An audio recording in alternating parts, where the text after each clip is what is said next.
중국 옛 문헌에 이런 이야기가 있습니다. 서쪽 지역 야산에 사람처럼 생겼으나 키는 한두 자에 불과하고 천성적으로 두려움을 모르는 것들이 살고 있다. 이들은 공격을 받으면 사람에게 우환과 발열이 번갈아 일어나는 병에 걸리게 한다. 이 요괴들은 산사우라 불리는데, 산사우는 대나무를 불 속에 집어넣고 타닥타닥 불타는 소리를 내면 쫓아낼 수 있다. 여기서 산사우는 중국 전설에 나오는 조그마한 악귀로 원숭이처럼 생긴 괴물을 말하고, 대나무를 불 속에 넣어 타닥타닥 소리를 낸다는 것은 중국어로 파우추, 즉 폭죽을 의미합니다. 그러니까 폭죽을 터뜨려서 산사우를 쫓아낸다는 말인데, 폭죽이라는 말 자체가 한자로 터지는 대나무라는 뜻입니다. 안녕하세요, 저스티스입니다. 이렇게 우리는 약 9세기부터 중국인들이 초석, 유황, 쑥가루 등을 섞어서 화약을 만들었다는 점을 잘 알고 있습니다. 아울러 최초의 화기 역시 비슷한 시기에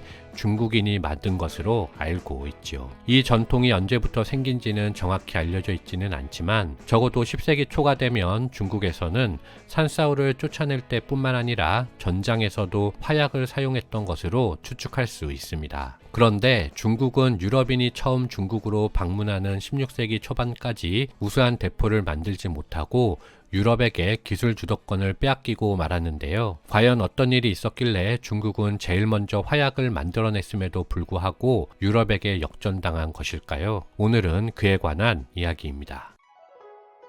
포르투갈 함대가 중국에 도착하기 전에 그들의 명성은 1511년 말라카를 정복했을 때 이미 중국 사람들에게 널리 알려져 있었습니다. 명나라 사람들은 포르투갈의 무시무시한 대포를 포랑기라 불렀는데, 포랑기라는 말은 아마 당시 중국인들이 유럽 사람들을 몽땅 통틀어서 프랑키라고 부른 용어에서 나온 것으로 추측할 수 있습니다. 아울러 프랑크인 자체를 의미한다고도 할 수 있기 때문에 포랑기는 프랑크인이나 포르투갈산 대포와 혼용하여 사용한 것으로 추측할 수 있지요. 1517년 페르낭 페데스 데 안드라데가 이끄는 포르투갈 함대가 광저우에 처음 도착했을 때 그들이 제일 먼저 한 일은 예포를 쏘는 것이었습니다. 그런데 당시 중국인들은 전쟁 도구를 시연해 보이는 것이 유럽인들이 존경과 예의를 표하는 방식이라는 점을 잘 알지 못했습니다. 따라서 주민들은 그 소리를 듣고 겁에 질릴 수밖에 없었는데,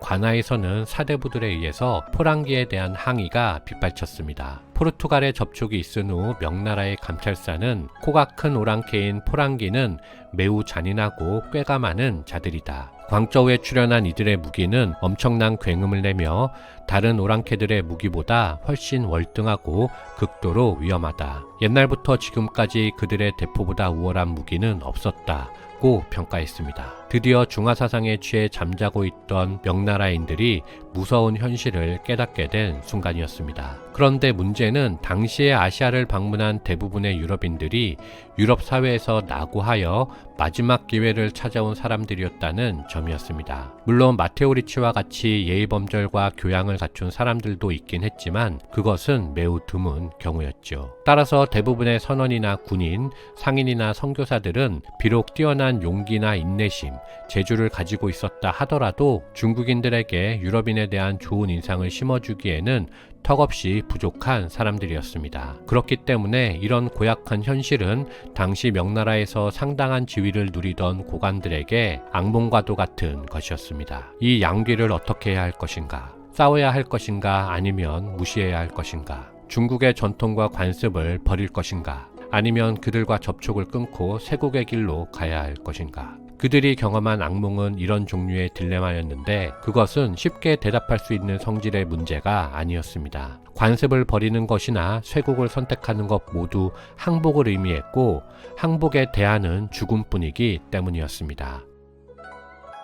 이런 공포에도 불구하고 어쨌든 유럽산 대포는 황제를 비롯하여 모두가 탐내는 상품이 되었습니다. 가장 큰 사례를 받을 수 있는 교역 물품이었고 군주의 예물로도 최고였으니까요. 한마디로 유럽산 대포로 사지 못할 물건이 없을 정도였습니다. 따라서 유럽인들은 대포를 현지인에게 넘기고 중국 지방정부로부터 교역 특권을 얻고자 한 것인데, 포르투갈은 대포는 넘기더라도 자신들의 대포 제조 관련 기술을 현지인에게 알려줄 경우 처벌하면서 기술만큼은 넘어가지 못하도록 규제하였습니다. 그렇지만 당시 중국으로 넘어온 유럽인들은 위에서 말씀드린 것처럼 교양이나 충성심보다는 금전적 이익이라는 이유로 움직이는 사람들이었기 때문에 누가 되었던 간에 상관없이 무엇이든 팔아치울 용의가 있었습니다. 따라서 중국을 포함한 일본, 인도 등 아시아의 군주들은 유럽으로부터 기술을 전수받아 대포 주조소도 세우고 대포 제작자도 열심히 찾아 나섰습니다. 주로 예수의 선교사들이 포교 활동을 허락받는 대가로 서양의 각종 유용한 기술을 가르쳐 주었는데 실제로 명나라는 포르투갈이 광저우에 입항한 5년 뒤인 1522년에 포랑기를 주조할 수 있게 되었습니다. 문제는 그 이후 과정이 생각보다 굉장히 느리게 진행되었다는 점이었지만 말이죠.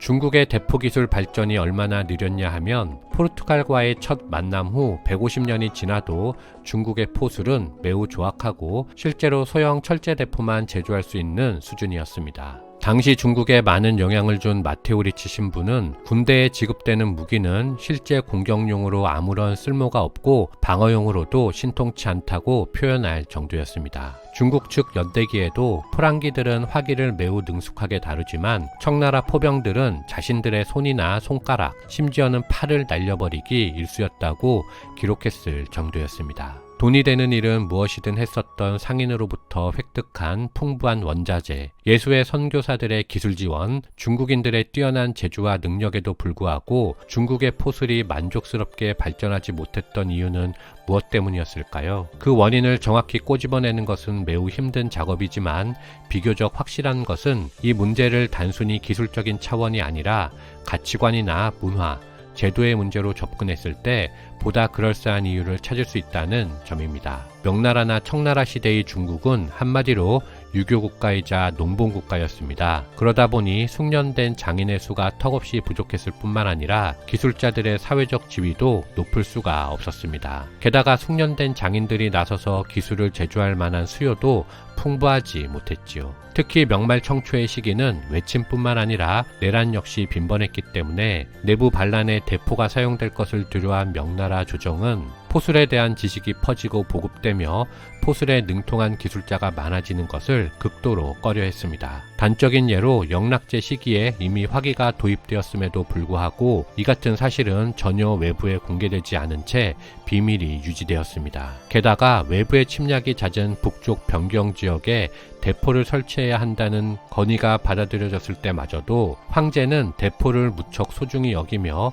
이를 운용하는 극소수를 빼면 아무도 대포를 보지 못하게 명령하였습니다. 한마디로 유럽과 달리 대포가 대중에게 공개되고 개발 경쟁이 붙으면서 발전할 기회 자체가 없었던 것이었습니다. 물론 그럼에도 불구하고 명말 청초가 되면 전쟁의 명군이 홍위포를 사용하면서 일반 백성들에게도 그 존재가 알려지긴 하였는데 사정이 그렇게 되어도 조정은 여전히 이 사실을 달갑지 않게 받아들였습니다. 정리해보면 당시 중국의 조정은 오랑캐들이 자신들보다 뛰어나다는 관념이 백성들에게 생기면 정치적으로나 군사적으로 굉장히 위험한 초래하게 될 수 있다는 점을 염려했던 것으로 추측해볼 수 있지요. 이 논의를 조금 더 확장해보면 이런 생각과 전통이 청나라까지 이어졌기 때문에 청나라 말기에 학자 펑구이펀이 유교를 바탕으로 서양 기술을 받아들이자는 주장을 할 수 있었던 것이며 이 생각이 더욱 발전해서 장찌동의 중체서형으로 이어졌다고 생각해 볼 수 있을 것입니다. 하지만 이 중체서형이 양무운동의 한계이며 그 한계가 1894년 청일전쟁의 패배로 일반 백성에게 여실히 까발려지게 되는 것이죠. 그랬기 때문에 청말 사상가 옌푸는 중국의 학문은 그 나름의 근본과 기능이 있고 서양의 학문도 그 나름의 근본과 기능이 있다. 기술은 과학에 뿌리를 두고 과학은 철학에 뿌리를 두기 때문에 철학을 수정하지 않는 한 중국인은 결코 서양의 과학을 배울 수 없다고 비판한 것입니다.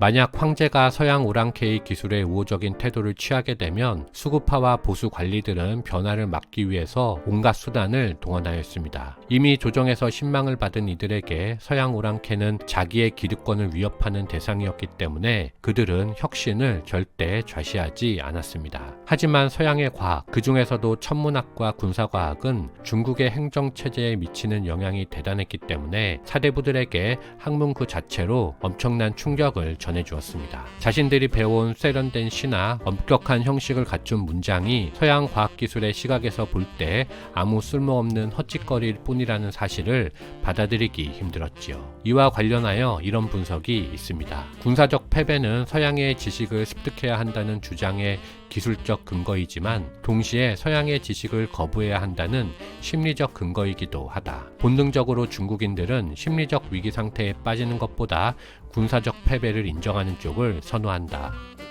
군사적 승패는 언젠가 뒤집을 수 있기 때문이다. 과연 지금 중국인의 생각은 어떨까요? 여전히 이와 같은 생각을 하고 있는 것일까요? 저는 그것이 궁금합니다. 이상 마치겠습니다. 감사합니다.